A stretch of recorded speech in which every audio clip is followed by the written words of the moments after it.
Yeah.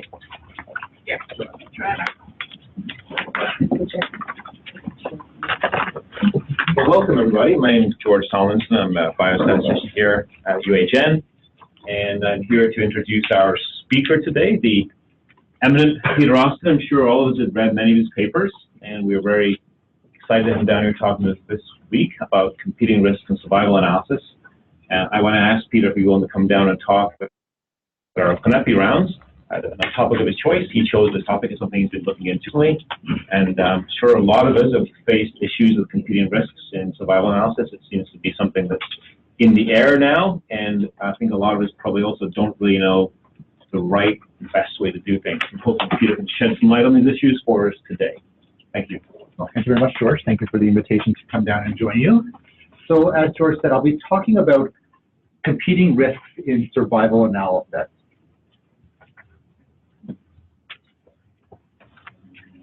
Didn't work 60 seconds ago.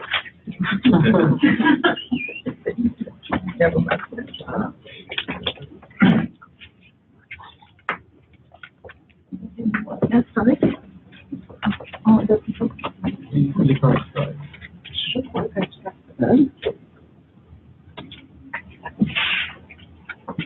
Yeah.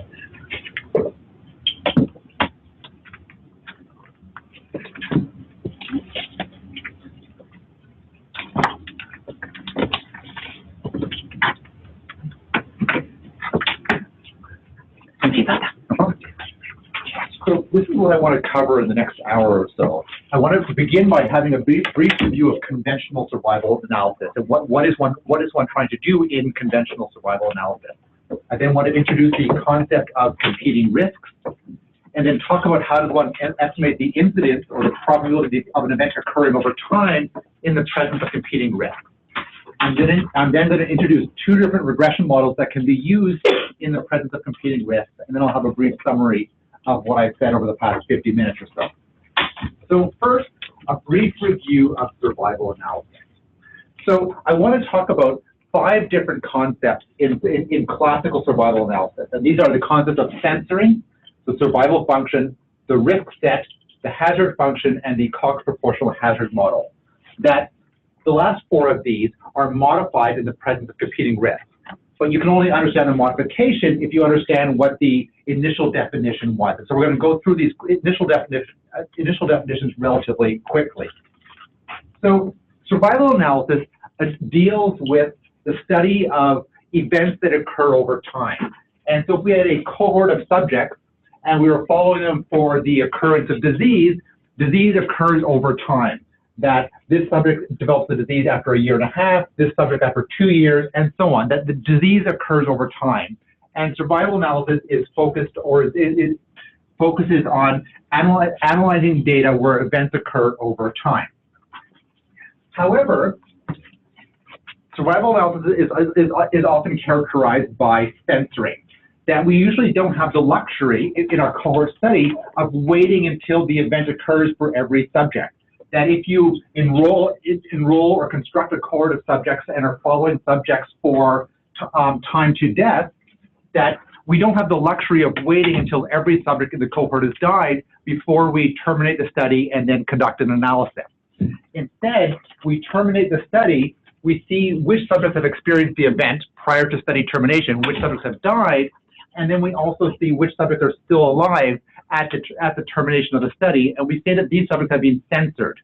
When we say that a subject is censored, what we mean is that all we know about that subject's time to death or time to the event is that it occurs after the time of study termination. The time at which the subject is censored, all we know is that their true event time exceeds the censoring time.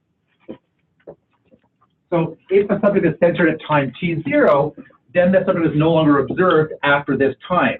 This implies that the time to event, for example, the time to the subject's death, is after time t0. So we have limited information, incomplete information about the time of the event. If we had had the luxury of waiting long enough, or if the subject had not been lost to follow-up, eventually we would have observed the occurrence of the event. And so this is a key thing to remember when thinking about censoring. Censoring implies that if you had waited longer, eventually you would have observed the event of interest for all subjects in the study. a key assumption of classical survival analysis is that of non-informative censoring. This says that individuals who are censored can be represented by those who remain under observation.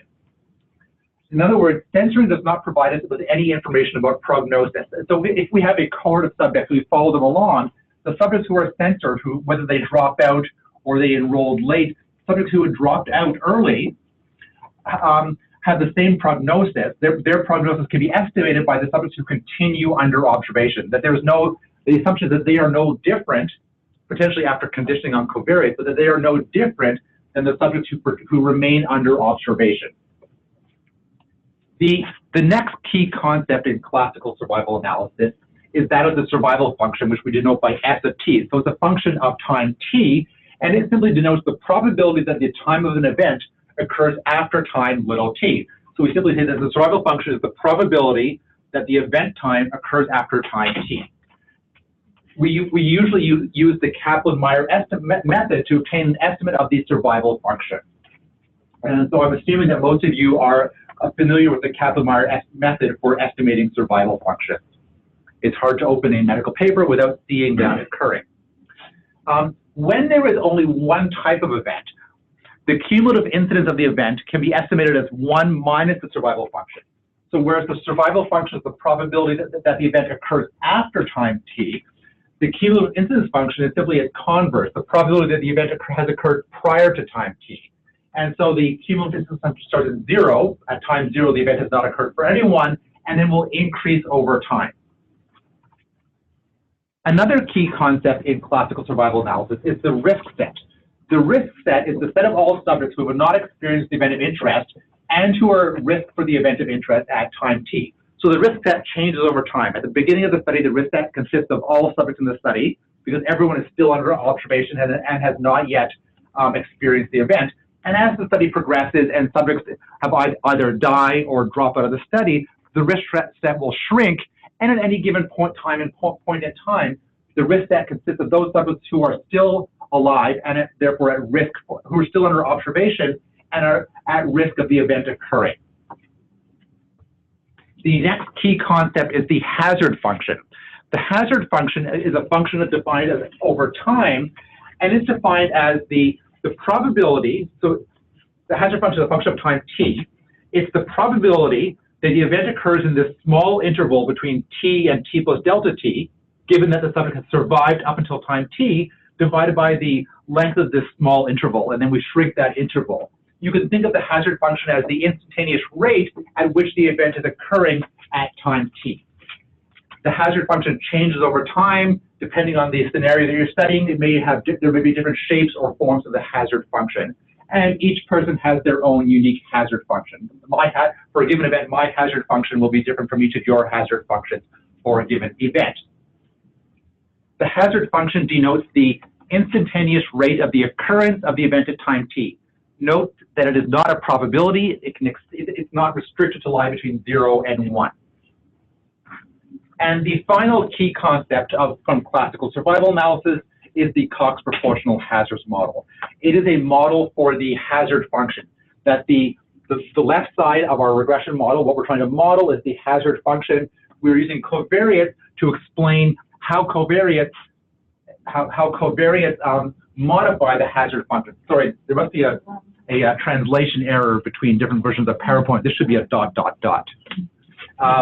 So we're modeling the logarithm of the hazard function for the ith subject as a function of a baseline hazard function plus the set of covariates. And so the set of the covariates modify the baseline hazard function to describe a given individual's hazard function. We can exponentiate the regression coefficients to come up with hazard ratios which describe the relative effect of a given covariate on the hazard function. So that's a 5-minute review of survival analysis. I now want to introduce the concept of competing risks. So in traditional survival analysis, subjects are followed from an index date of cohort entry, for instance, until time of death. So we start observing subjects and we follow them until they die. Subjects are censored either at the end of follow-up when we terminate the study or at loss of follow-up. Now, the key assumption is that in the absence of censoring, all subjects will eventually die. If we wait long enough, everyone in this room will die.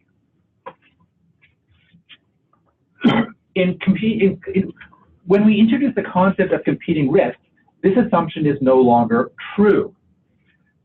So in competing risks, in what's called the classical competing risk setting, we start following subjects from time 0, the time of cohort entry, and we follow them, and we're interested in the occurrence of a particular type of death. For example, death due to cardiovascular causes.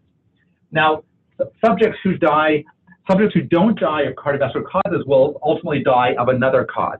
And so we say this type of death is a competing risk, that subjects who, if you've experienced a competing risk, subjects who have died of non-cardiovascular causes will never die of cardiovascular causes. Once someone has died of cancer, regardless of how long you wait, that subject will never die of cardiovascular causes. So competing risks enter when there are multiple types of endpoints, and the occurrence of one of the outcomes, one of the types of outcomes, one of the types of events precludes the occurrence of the primary event of interest. This setting is called, whereas the classical setting says that there are multiple types of events, and the occurrence of one type precludes the occurrence of the other type, and vice versa. There's what's called the semi-competing risk scenario, where we may have a primary event of interest, for example, time to kidney transplantation. Death would be a competing event. Subjects who die prior to receiving a kidney transplant will no longer be eligible for a kidney transplant. Regardless of how long we wait, they will never receive a kidney transplant. However, the converse is not true. Subjects can experience this type of event, can receive this type of event, and then subsequently die. I'm going to be talking today about the classical competing risk scenario.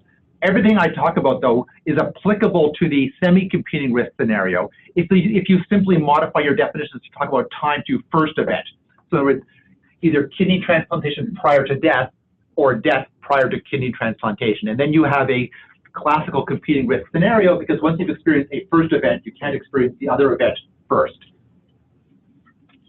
So what people often do in practice is that when competing risks are present in their data, they simply assume that they treat the competing event as a censoring event.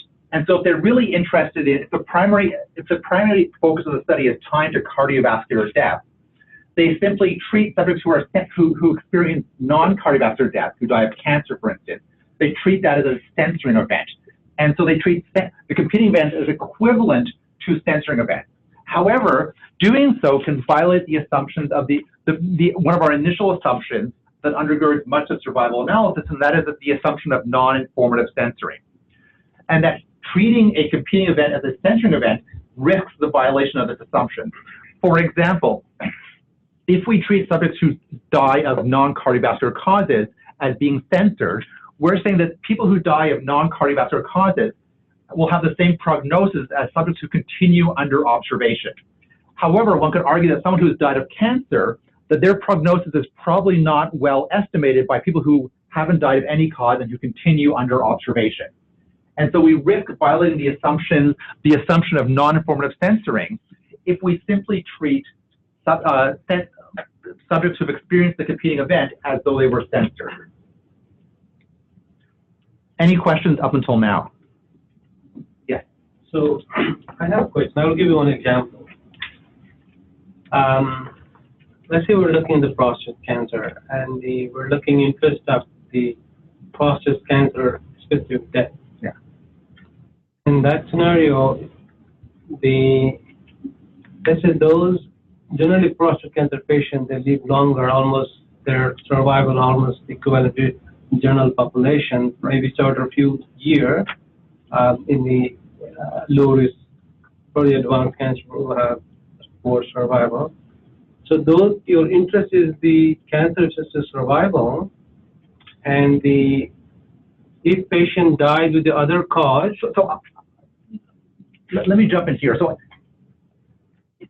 technically speaking, survival can never be an outcome. Right. So cancer-free survival is not an outcome because, optimistically speaking, everyone in this room has experienced that outcome. And so you can talk about time to cancer-specific death. Correct. Okay. But survival is not an outcome, because survival is the absence of an outcome.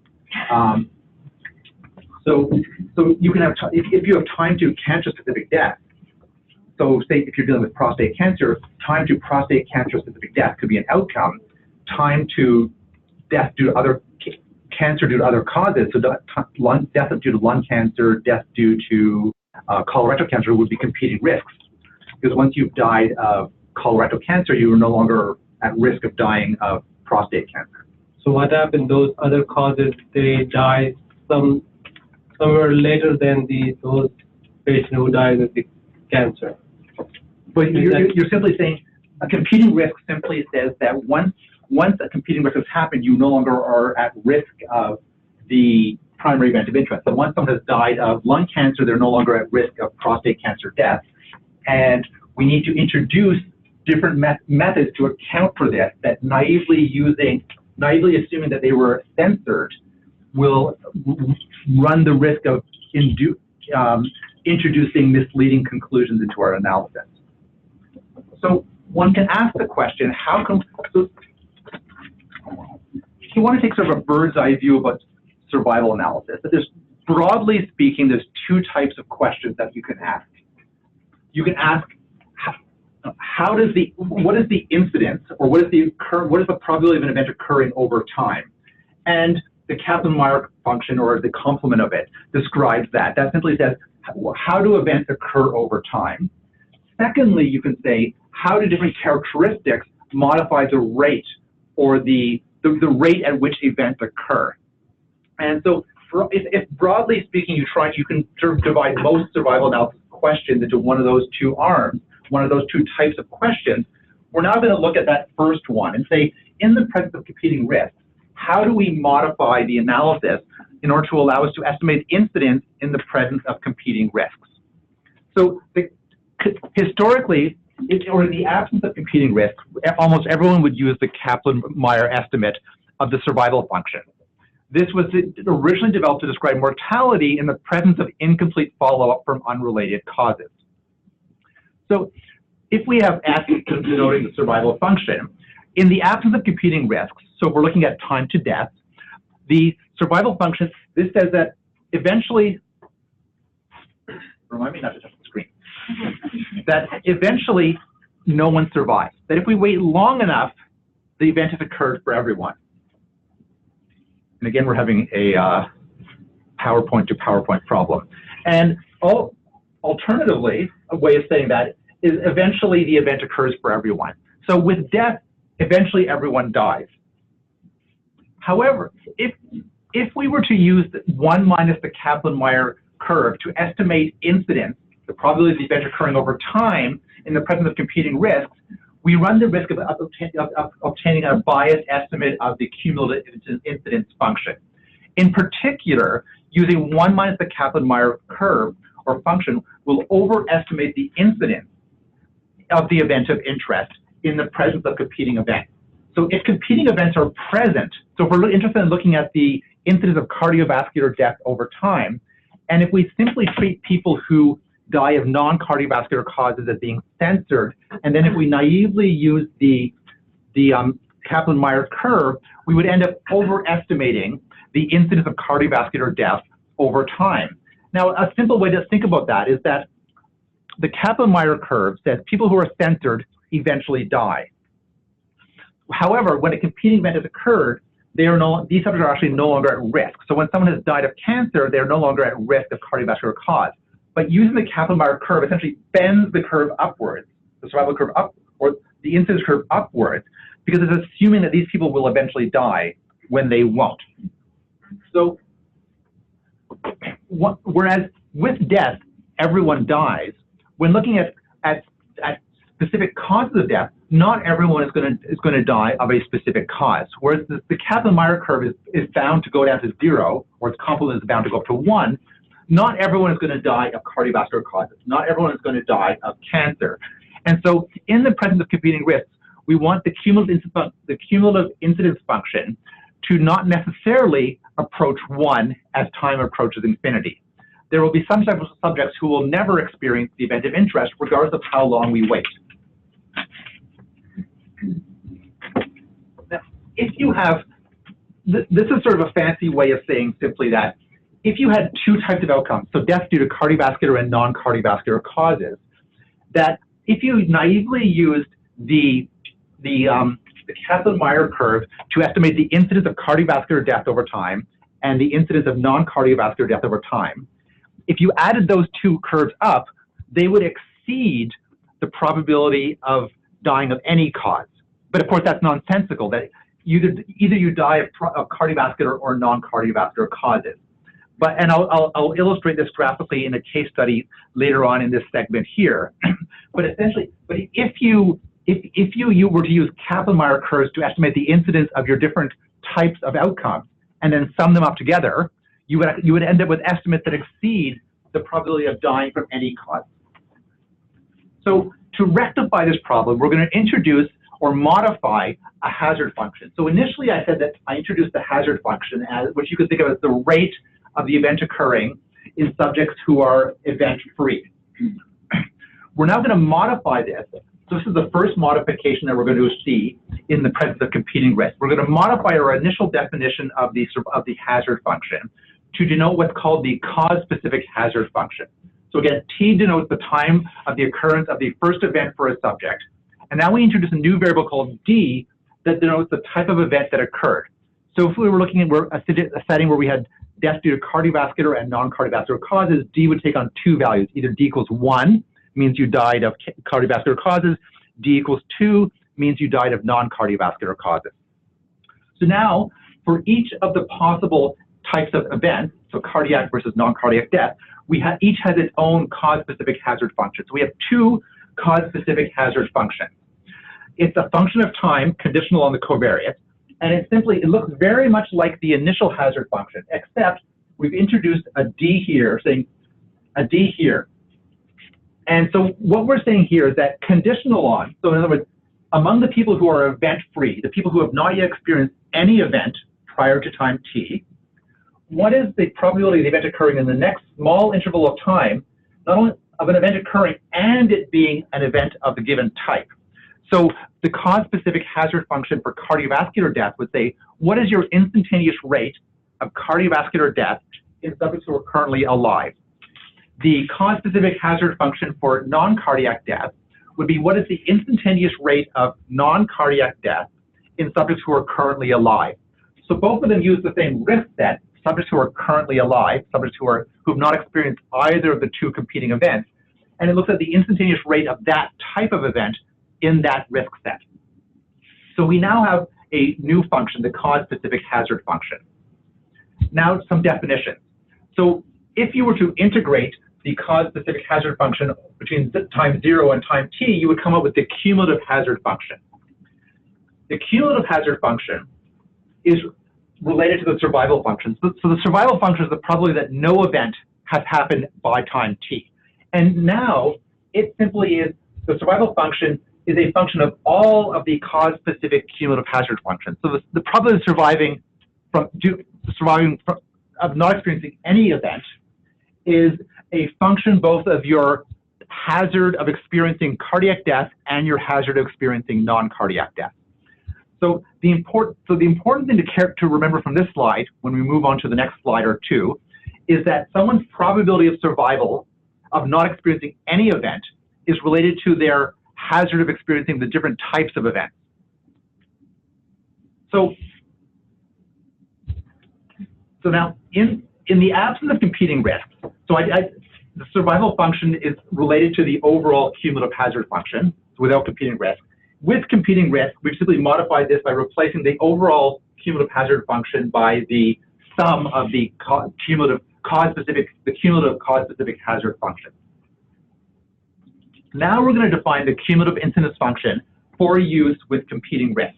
So again, there's going to be, if we have k different ways of dying, we're going to have k different CIF functions, cumulative incidence functions, one for each of the different types of events.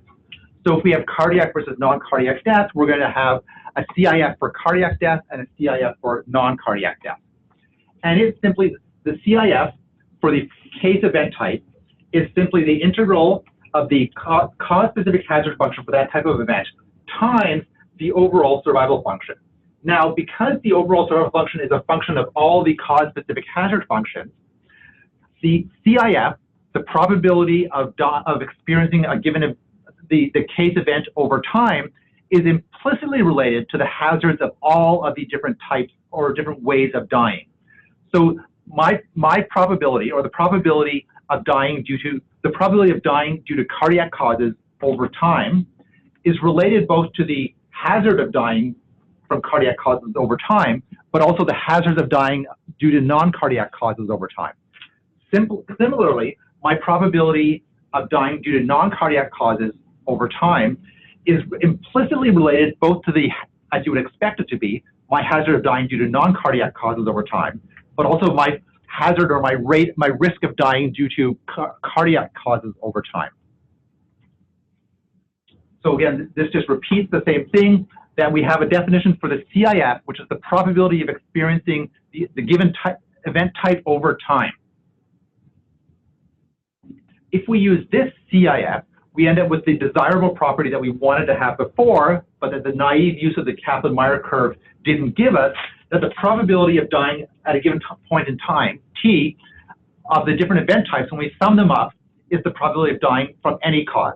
So the CIF gives you the probability of dying from cancer, of cardiac causes. If you add that to the probability of dying due to non-cardiac causes, you end up with the probability of dying from any cause. Whereas we didn't get that if we naively used the Kaplan-Meier curve. In terms of good practice, even if you're only interested in one type of event, so even if you're focused on cardiac death, the probability of death due to cardiac causes, it's considered good statistical practice to present the CIF curves for the different event types when reporting incidents. This allows the reader to understand the incidence of the different types of events. If you're an R user, you can estimate the CIF using the HUMINC function in the comp risk package. In SAS, the CIF macro allows you to do it.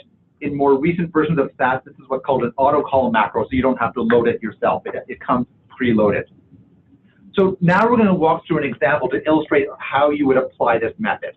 So this is I have data on about 16,000 patients who are hospitalized with heart failure in the province of Ontario.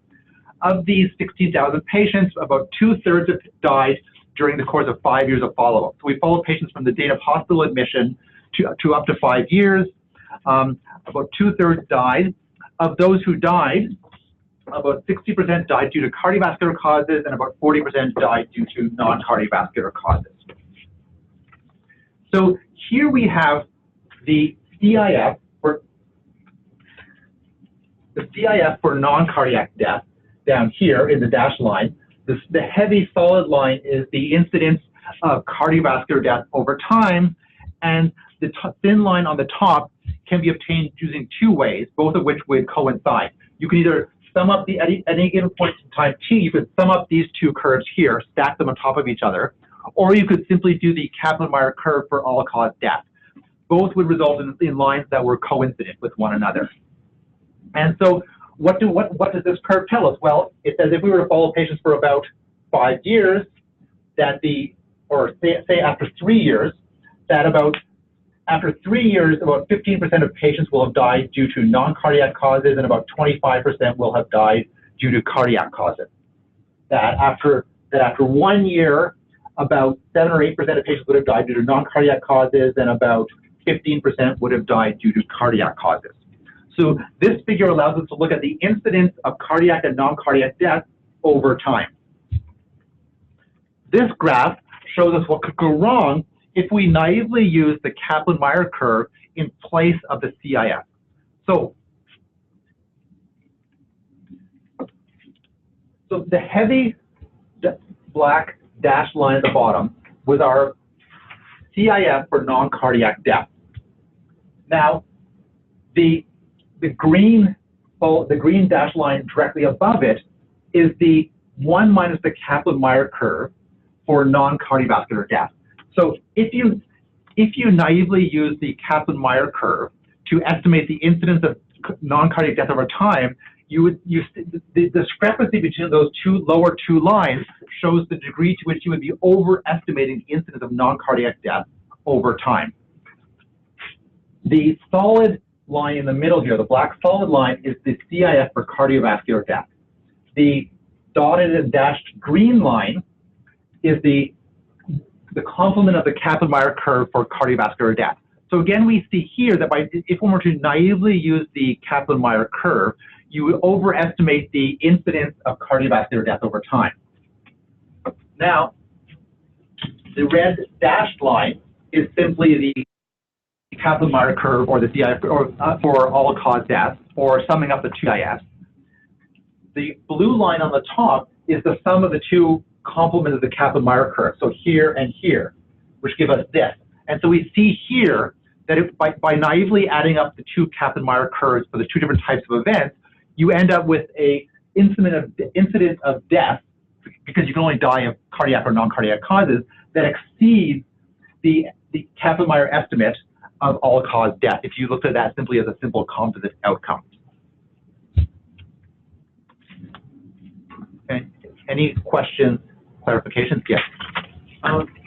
So there's any justification why in the beginning they don't depart as much, it's just matter of magnitude or something like that? I mean, in the beginning, the first say 100 days why these are sort of, they do match, although at some point they differ. It could just be a matter. It could just be a matter that the incidence is so low. The incidence of non-cardiac death is so low. So this is a cohort who has been hospitalized for heart failure. Very early on, there's probably a very low risk of non-cardiac death. Most of the early deaths will be cardiovascular death. So now we're going to move to regression models for competing risks. And so these are going to be motivated. In the absence of competing risks, when we're looking at outcomes like death, the Cox model is sort of ubiquitous. It's the standard model for the analysis of time-to-event data in the biomedical literature. Although there's actually, as an aside, there's actually an interesting interview with David Cox, who developed the Cox model, in which he sort of regrets what he describes as the cottage industry that's grown up around the model, that he would actually, in practice, would tend to use a Weibull type model or something like that. But despite that, the Cox model is the default model for almost everyone in biomedical research. Can I ask whether all this discussion is relevant to Weibull type model? I mean, if we have a parametric model, would the same principles apply? For what I'm going to start saying now, that's a good question.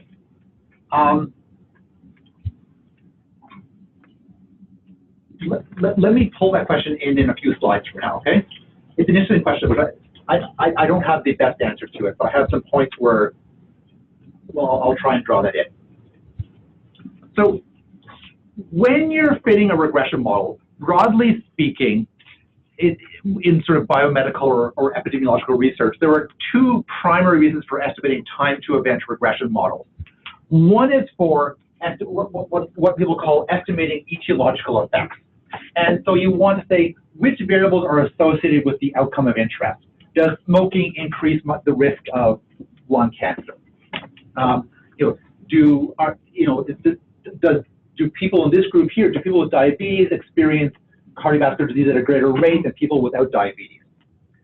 So we want to estimate the effects of a factor or of a characteristic on the rate at which events occur. The second, and so loosely speaking, you can sort of say these are sort of like epidemiological type questions. And so one reason for fitting a regression model is because you want to answer epidemiological type questions. A second reason for estimating a time-to-event regression model is that you want to estimate prognosis.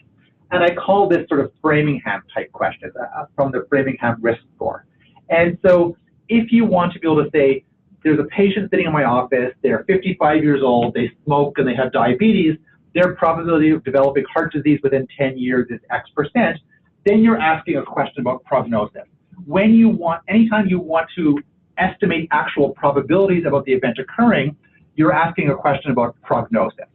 And so I would suggest that broadly speaking, most reasons or rationales for analysis can be lumped into one of these two categories. Either you're trying to estimate an etiological effect, or you're trying to estimate prognosis or make statements about the probability of an event occurring. So again, we return to in the absence of competing risks, we have the hazard function, which simply is the instantaneous rate at which events occur among subjects who are currently event-free or still alive. Now, we're now going to have two different modifications of this hazard function. We've already introduced the cause-specific hazard function, and then we're also going to introduce what's called the sub-distribution hazard function. So again, we saw this 10 minutes ago. The cause-specific hazard function simply says what is the instantaneous rate of the occurrence of events of type I, given that the subject is currently alive. So given that they've experienced none of the events of interest, what is the instantaneous rate of the event occurring of that type? So we can just like the Cox model, we use the Cox model to say what is the effect of covariance on the hazard function. The modification of the Cox model for use with the cause-specific hazard function is what's known as a cause-specific hazard model, where we ask how do covariance modify or affect, what is the relative effect of covariance on the cause-specific hazard function, and that's a cause-specific hazard model. So one of the two regression models that we would use in the presence of competing risks would be simply the cause-specific hazard model. How do covariance affect the rate at which events of a given type occur in subjects who are currently event-free? Now, it turns out that it's actually quite easy to fit the cause-specific hazard model, and most of you have actually probably done it. That you may have used the wrong label for it, but you actually have done it. So anytime, and now this is where I sound contradictory. Now I'm going to sound as though I'm contradicting what I said 25 minutes ago, where with the Kaplan-Meier curve, when you're doing a Kaplan-Meier analysis, if you treat people who experience the competing event as censored, you will come up with incorrect estimates of incidence. So that is categorically a wrong thing to do. When you're trying to estimate the incidence over time, if you use the Kaplan-Meier curve and naively treat people who experience the competing event as though they were censored, you will come up with incorrect estimates of incidence. However, if you naively did this when you were trying to fit a Cox model, what you were actually doing was fitting a cause-specific hazard model. So without realizing it, you were actually tricking whatever software you use, whether it be SAS or R or Stata, that if you tell Stata or SAS or R, treat people who are experiencing the competing event as though they were censored, you're actually fitting a cause-specific hazard model. And the reason for that is that you're saying who's still at risk of the event? Well, it's anyone who has not yet experienced the event of interest and who has not yet been censored. And by treating people who experience a competing event as censored, you're still coming up with the correct definition of the risk set for the cause-specific hazard model. And so you're modeling the probability or the instantaneous rate at which the event occurs in subjects who are currently event-free. And so by doing a naive analysis with the Cox model, you were actually doing what you should have done. You actually were fitting a cause-specific hazard model. So how do you interpret these cause-specific hazard ratios? They are simply the effect of a covariate on the cause-specific hazard function for the given event type. So again, if you have two different ways of dying, cardiac and non-cardiac death, there are two different cause-specific hazard functions, the cause-specific hazard function for cardiac death and non-cardiac death. You will then have two cause-specific hazard models, one for cardiac death and one for non-cardiac death. And so you would have, for a given covariate like sex, you would simply have two cause-specific hazard ratios, one for cardiac death and one for non-cardiac death. And you would simply, so if the effect of, or if the hazard ratio for females was 2 in one but 3 in the other, you would say that being female is associated with a 2-fold increase in one cause-specific hazard function, but a 3-fold increase in the second cause-specific hazard function. So now we're going to get to a place where where language becomes important. And I'm a statistician, I'm quantitatively oriented, but when I'm reading through papers that I'm a co-author on, I find myself correcting words a lot. And part of the reason for that is that if we're in a world without competing risks, we can be sloppy in how we use words. And in particular about the interplay between incidence and hazard. And so this is going to come to address your question somewhat. So the Cox model, strictly speaking, it's a function for it's a model for the hazard function. We're modeling how do covariates modify the hazard function.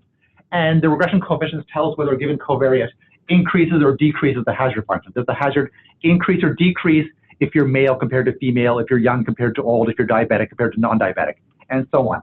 So strictly speaking, the Cox model is a model for the hazard function. Now, we often want to make claims about incidence, not just does the rate of something go up, but does the probability of something go up. Now, it turns out that in the absence of competing risks, that if we were to fit a Cox model and get a regression coefficient from a Cox model, that we would have this relationship between the survival functions for two different people, that two different people's survival functions are related by this formula here. And if you were to puzzle over this formula for a few minutes, you would realize that if a variable increases the rate at which something happens, it also increases the probability that it happens.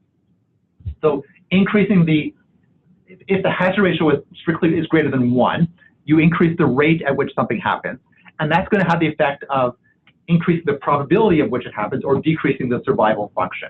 So there's this interplay between the hazard function and the survival function in the absence of competing risks. And this is why you can be sloppy somewhat. In the absence of competing risks, people will often write, if the hazard ratio is greater than 1, they'll say the risk of the event occurring was higher in males compared to females. Whereas, strictly speaking, they should be saying that the rate at which it happens is higher in males than females. But because of this relationship here, it doesn't strictly matter. That if something increases the rate at which it occurs, it will also increase the probability that it occurs. However, this is not the case in survival. The case when competing risks are present. So to go back to your question now, so this relationship occurs for a hazard-based model. And you asked, what about accelerated failure time models or parametric time? So for two of them, the Weibull model and the exponential model, they're both accelerated failure time models and proportional hazards model. And so because their coefficients can be interpreted as having an effect on the hazard function, the same thing would occur. Speaking off the top of my head, for the non-proportional hazard accelerated failure time models, I don't know whether I'd have to sit down and sort of think about it for a while as to whether or not if a variable increases, because now with the AFT models, you're not modeling the hazard of the event, but you're modeling the actual time to the event, or what is the relative change in a given quantile of the event time. And so the question is what relationship holds between the changing of the event time and the survival function? I think it's probably a direct one, but I don't want to sort of, without thinking about it for a few minutes, answer. But I think it would have a similar relationship to this. And so probably my guess is that things will go wrong in the presence of competing risks. But that's sort of a gut feeling. Okay.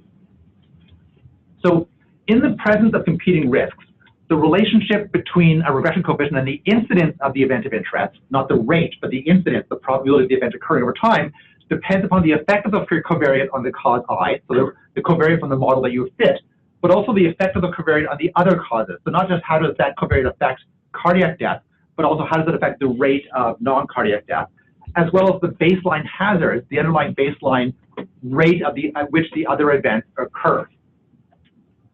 Because of this, in the presence of competing risks, the direction of the cause-specific hazard ratio cannot be used to make inferences about the direction of the effect of the variable on the incidence of the event of interest. So whereas before, we could be sloppy and get away with it. In the absence of competing risks, we could say, for example, that the rate of the event was higher in men than it was in women. Therefore, the probability of the event occurring, or the risk of the event occurring, was higher in men than it was in women. In the presence of competing risks, we lose the ability to say that. And so how we describe things becomes much more important. That we could have the case where the rate of cardiac death is higher in men than it is in women, but that the probability over time of cardiac death is not necessarily higher in men than women. It depends on what's happening with the other competing events. And so we have to be very careful with our language here. So because of this limitation, because we often want to make claims about how does a variable affect the probability of an event occurring, and not just the rate at which an event occurring, we now have to come up with we now introduce a second modification of the hazard function.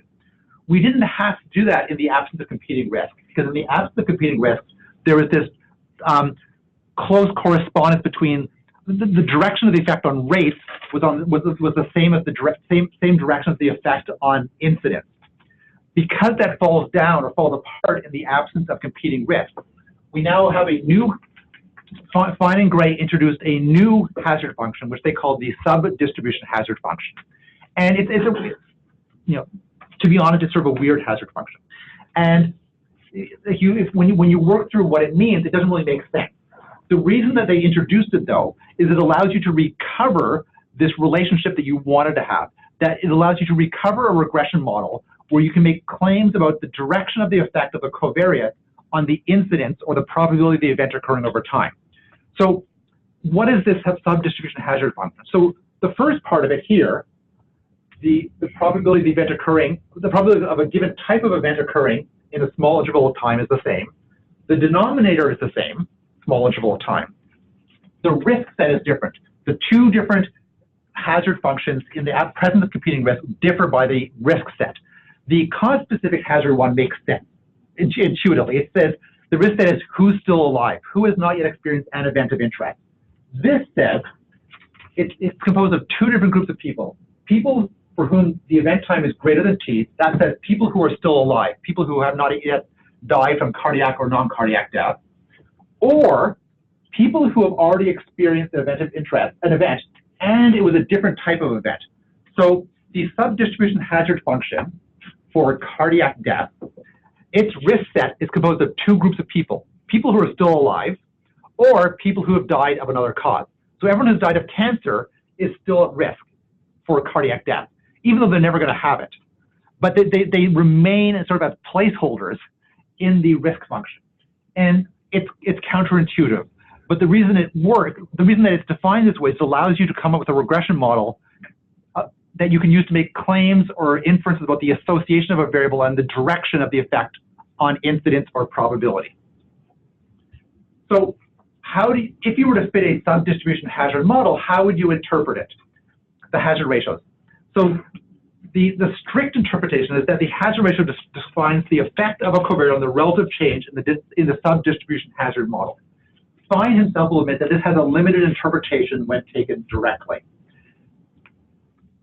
However, by using the covariates from a Fine and Gray model, you now recover a relationship similar to the one that we had with the Cox model, where you have a relationship between the incidence for two different people, their covariate, and the sub-distribution hazard ratio. And because of this, we can now say that variables that increase the sub-distribution hazard, so if the sub-distribution hazard ratio is greater than 1, that variable is going to increase the incidence or the probability of the event occurring over time. If the hazard ratio is less than 1, that variable is going to decrease the probability at which events occur over time. Some people, it's not very common, but some people do refer to the sub-distribution hazard model as a CIF regression model. That this name makes clear the fact that you're modeling the effect of covariates on the cumulative incidence function. I've already said this. So how can you fit these models? In R, you could use the CRR function from the comp risk package.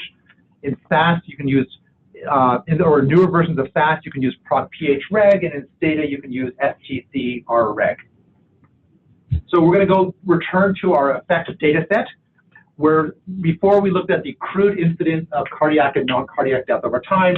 We're now going to fit some hazard-based regression models using 11 different covariates that come from Doug Lee's Affect Heart Failure Mortality Prediction Model.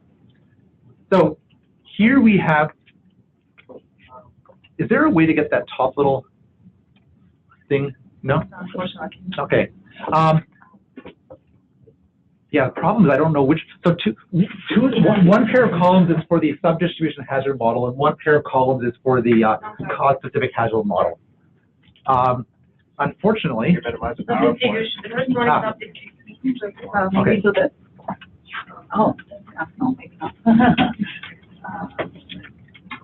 So this is, okay, great. So this is cause-specific. Here we have sub-distribution hazard model. So here we have our estimated regression coefficient. So what does this mean? So let's start with the sub-distribution hazard model. We're not going to go through the whole table, don't worry. So we have two hazard ratios for age. One for its effect on the rate at which cardiac death occurs, and one for its effect on the rate at which non-cardiac death occurs. Not rate. We have two sub-distribution hazard ratios. Both are strictly greater than 1. So this says that a 10-year increase in age is associated with an increase in the incidence of cardiac death, that the older you are, the higher your probability of dying from cardiac death. And similarly, the older you are, the higher your probability of dying from non-cardiac death. We can't make any claims about the magnitude of the effect. We can only talk about the direction of the effect. Then, if we look at the last two columns for the cause-specific hazard model, again, we have two hazard ratios that are both positive, strictly greater than 1. Here we can make numerical claims about the effect of a 10-year increase in age on the rate of cardiac death. And we would say that a 10-year increase in age is associated with a 52% increase in the rate of cardiac death and a 31% increase in the rate of non-cardiac death. Okay, that just summarizes what I've said. We can say that age had a more pronounced effect on the cause-specific hazard of cardiac mortality than on the cause-specific hazard of non-cardiac mortality. But we can't make a comparable claim about the incidence, the effect of age on the incidence of the two different types of events. We can't say the effect of, even though this hazard ratio is strictly greater than this, because it's for different outcomes, we're very limited in what we can say. The fine grained model is much more limited in the, it allows much more directional interpretations or directional inferences and not, strictly speaking, ones about magnitude. So, in summary, be aware of competing risks. In your studies or in your research, ask, are there events that can preclude the occurrence of the event of interest? If I'm looking to time to nursing home placement, death would be a competing event. People who die prior to being put in a nursing home will never be put in a nursing home. If you're looking at cause-specific death, there will be other types of death are competing risks. These may be a particular concern when you're studying non-fatal outcomes, for example, time to hospital readmission, time to cardiac revascularization, and so on. Kaplan-Meier curves may overestimate the incidence of the outcome of interest if competing events are not independent of one another. You should always use the CIF to estimate the incidence of different types of events in the presence of competing risks. There are two different types of regression models in the presence of competing risks: cause-specific hazard functions and sub-distribution hazard functions. Different sets of authors have suggested that if you want to, if your purpose is to ask etiological type questions, you want to use a cause-specific hazard model. If you're interested in estimating either directly absolute estimates of incidence or how do given covariates affect the incidence of the outcome over time, you would want to use a sub-distribution hazard model. One model, just because there are competing events, does not mean that one model is always the preferred model. I've seen lots of papers where people said there were competing risks, therefore I had to use the fine and grained model, and that's categorically wrong. Jason Fine himself will say that's wrong. That his model is real. The fine grained model is really, if you want to say what is the effect of covariates on the incidence of the outcome, then that's the model you want to use. If you want to ask what is the effect of covariates on the rate of the outcome, then you want to use a cause-specific hazard model. So Lau again echoes Lau in the American Journal of Epidemiology. This is a nice article, a nice overview article. Says, comes up with this dichotomization about which model would you want to prefer depending on what type of a question you're answering. This is so now just a bit of stuff that I've written. This is everything I've talked about today is summarized in this paper that I wrote with Doug Lee and Jason Fine in Circulation. It's meant to be an introduction to competing risks. This paper discusses how do you interpret the regression coefficients from a fine gray regression model. And again, it highlights the fact that we can talk about the direction of associations, but not the magnitude of associations.